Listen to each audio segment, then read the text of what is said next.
Life. My name is Ken Burkey, and look at who stumbled into the studio. Kept waiting outside in the lobby. I knew this day would come around. Everyone has this cat that waits outside the door, and when you open it, the cat comes running in, and then claws the furniture. It's much like Scott. Spending the night here is a little difficult, though. I have to hide, Yeah. Well, Scott would like to talk about a multi-level marketing plan that he's been. I'm kidding. I got to wait for you to earn some money. Yes. Oh, yes. Hey, Scott's going to talk about some pace of life issues. Yeah.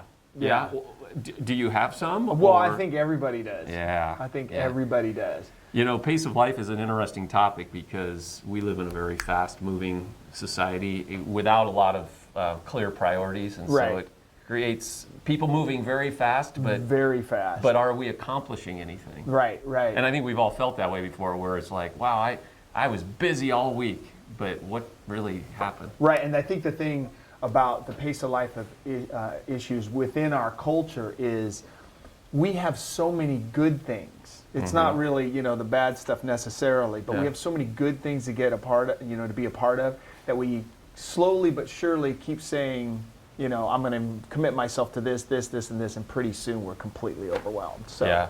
So let's talk about this, because again, our culture tends to that what you just said is priorities. Right. Our culture doesn't really celebrate certain priorities. It just says say yes to everything. Right. It's all, the world is right. It's all for you. Right. So how do we have a pace of life that makes sense? Well, first I think it starts with making sure that you can identify what's going on in your life. And I think one of the things that maybe not everyone is attuned to or is good at is making a look at their own life. And so I think you have to look at 3 specific areas first. Then you can take steps now to adjust and make adjustments in your life and move forward. But I think there's 3 areas that God has designed us. Self-assessment. Self-assessment, yeah. Okay. And these are holistic. I don't think there's one or the other. They're holistic. Okay. One of them's out of balance, we get in trouble. So I think you have to assess yourself physically, you have to assess yourself emotionally, and you have to assess yourself spiritually to see what's going on, like almost a temperature gauge. Like, is my tank full or is it empty, or those kinds of things. Right. So assessing yourself physically, why is this important? Why would we do that? Well, when you are tired and your body is fatigued, and your spirit, you're just fatigued, you tend to not be in the moment of where you're living. So you're basically now just going through the motions of life, and you're not experiencing the joy. Yeah. And it's a real simple thing. I mean, like, let's say you're overcommitted, and not only do you have all these overcommitments, but now you're at your son's baseball game. Well, your mind is doing 5 things while one portion of it is trying to enjoy the game, and that's a simple example. Right. But you can't be fully in the moment because you're overcommitted. Yeah. Another example is just sleep. Yes. I mean, they studies have said, it's just not good for you not to get enough sleep. And with our culture and being connected, people aren't sleeping as much as they should. Which is interesting. That doesn't sound very successful. How are you doing in life? Oh, I'm sleeping well. Right. Wow, but that's important. Oh man, they say you need 8 to 9 hours to really replenish your body. I'm working on 12 or 13, but... But isn't it funny? The more we do, you'd think the more we're worn out, so the more we'll collapse at night. That's a great point. But it's the opposite. Right. The more you're stressed and wired, and you can't come down from that. Right. So, yeah. I heard one guy, his name's Henry Cloud. I don't know if you've ever heard of him before. I do, and I have a quote from him. Well, he said, you look at the highest performers, people who are performing great in sports, or he was talking about the Olympics, but high performers sleep a lot. Right. Which is totally against our culture, because we brag, we walk in a room, oh man, I barely slept and I'm working and I'm just awesome, aren't I? Right, but that's exactly right. Sleep is one of those ways God has created us to re-strengthen ourselves for what He's called us to do. Right. And I imagine that some of you are out there right now that you're probably just running from one thing to the next. Yeah. And you do recognize it, but you kind of shut it off because you feel like, I got to fulfill these commitments, and I'm not really enjoying these moments. I'm just getting to the next thing. That physical part too, it's amazing how much we can run on adrenaline. Right. But then there is eventually that crash. Absolutely. I think the second one that we really need to assess is our emotions, and these are really important. You're right; these all tie together. Yeah, they're all connected. And why is assessing where you're at emotionally important? Because When you are emotionally empty, you make poor decisions. Mm-hmm. You make decisions trying to fill yourself up based on like numbing yourself out, so to speak. Yeah. So you make poor decisions when your emotions are a wreck. Yeah. When you are drained emotionally, depending on what the issues are, it raises fear levels, anger levels, wanting to numb, check out, all of those things. Right. And there's a lot of things that create a drain on our emotions. There's many subjects which we have not enough time to talk about. Right. But one main one is this, and this is actually in the scriptures, is relationships. Yeah. If you have a relationship that is unresolved or in conflict, that is not being taken care of, when that relationship is on the rocks, that usually drains your emotions faster and quicker than other issues do. Right. Yeah, relationships are the highest of highs, but they can be the lowest of Right. lows. Right. So I'm evaluating myself physically. Hey, maybe that's an easier one to assess how to fix it. Right. Emotional, though, if I know I'm down or depressed or drained, it's a little harder to know what to do with. Right. On that. Do you want to talk about that now? I want or you want to come wait? back to okay, that we'll wait for till me. then. Yeah, because Okay. there's one more area I Right, think you need to assess, and that's your spirit.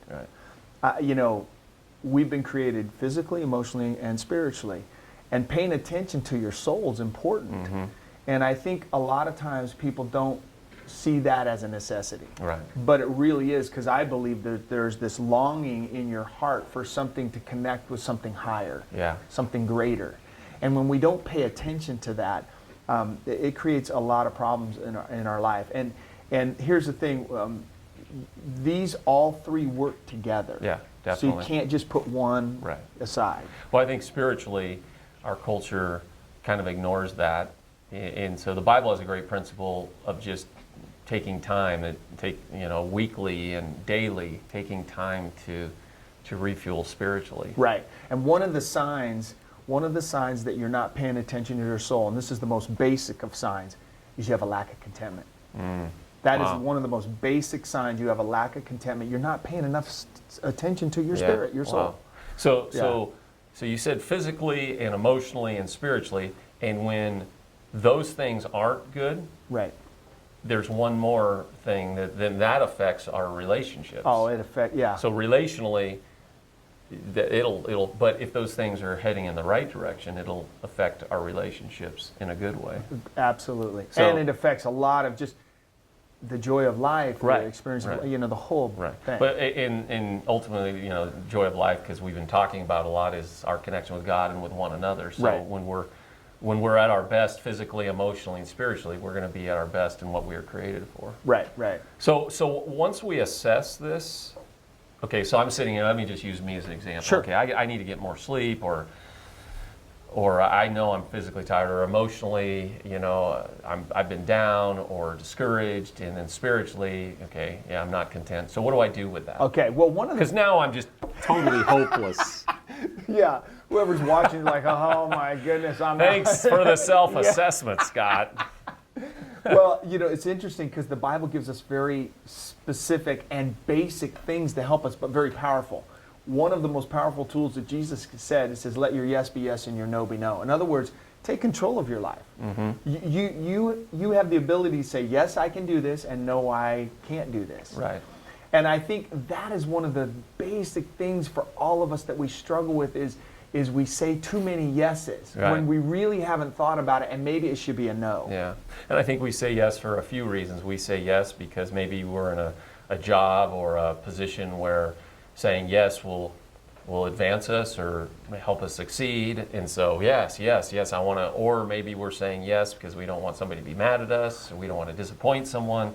There's a lot of reasons we say yes. Saying no might make us look weak. There's a lot of different things like that. Right. I think the biggest fear for all of us is on the no part, because the no part has some consequences for the people you're saying no to. Mm-hmm.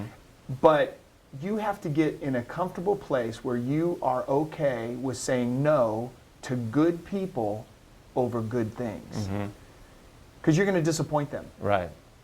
You're going to disappoint some people, but you can't be all things to all people. Yeah. I remember a great line that an older pastor gave to me when I was a youth pastor in Modesto, and we were we had this ministry to gang kids, and a couple hundred gang kids would be a part of our youth ministry, and it was just really, I was doing it all. My wife and I were doing it all, and he saw that pace of life completely out of whack. He comes up to me and he goes, hey, look. He said, the line of need in mankind is endless, and you're not the Messiah. Wow. So what he was telling me, he said, look, you got to say no. Did you argue with him? No. Oh. I just like, you're right. I beg to differ. You got to say no to some stuff. As a matter of fact, there's a great poll here. It's it was from CNN. It's on the busyness of life, and it said 59% of all Americans said that they were too busy in life. 59%. Mm-hmm. But that's almost like you've relinquished control of your life. Mm-hmm. You don't have to relinquish it, is what that yes and no thing's all about. Yeah. Yeah, and going back to your pastor when you were a youth pastor, and we really believe this at Green Valley, is the Bible talks about the body of Christ. The church has all these gifts. There's no superhumans. There's no and our culture has created super pastors or super CEOs or super whatevers. And really it's the power of team, so that you can say yes at an appropriate time and you can say no. Right. And we help one another. And when you get a balance, when you take control of your life using those two basic tools, then all of a sudden, if you get that right and balanced, then you can enjoy the moment you're in. Then you're at the baseball game because you said yes to it, and you've said no to these other things, and you're not thinking about those. Right. Wow, that's good. It's very simple, but it's powerful. There's a word that you're talking about. It's called boundaries. That's right. That's exactly right, man. So that's the yes be yes and the no be no. So give us some other tools. Okay. The other one is identify things that fill you up. Okay. Identify things in life that fill you up. Now, these can vary greatly. Mm-hmm. If you're someone that likes hiking, that's great. If you're somebody that likes, going out to eat with friends, that's good too. If you're like someone that likes to sit and read, you need to identify things that fill you up. And these things have to be part of your life schedule. Mm-hmm. And actually, you've talked about this a lot because in life, if we're doing and giving, if we're not filling, then eventually that tank runs empty. Right. Yeah, and what's interesting about this, we've been talking about this a lot, but when we, let's say you just care about the world. You are a caring person, whether you're a pastor or a business person, but you're leading, you're constantly getting drained. It's just the way it is. So if you're not, that's why a lot of times leaders become isolated, because they're not having someone fill, or they go into destructive behaviors. Right. Because they don't have something good being filled into them. Right. So what you're talking about, what fills me up? What good things fill me up? What good things fill me up? Yeah. Right. Because, healthy relationships, safe relationships. Right. Or maybe, hobbies can become a way to check out from life, or hobbies can be a thing that fills us up, to go refuel us, to go do good things again. Absolutely. So again, there's a balance in there too. Yeah. But it's okay to do stuff that fills you up. Yeah. One of the things emotionally too is when you're depleted emotionally, when you're dry, you'll take shortcuts. In other words, you'll take shortcuts to numb that out. You'll turn to chemicals or whatever or things. But when you're emotionally healthy and you're filled up, then you don't mind taking the long route as far as that goes. You don't mind. So it's important to do that. Yeah, I think what you said earlier too is, what does that look like for you? Right. I know Pastor Bill Hybels talks about, he loves to sail, but he has buddies. That's all they do. Right. That's their life. My plight in life is to sail. Well, he sails to refuel, to go be a good pastor. Right. To go do good things. So it's really finding, and I don't want to sail. So it's not like. Yeah. So what fills you up?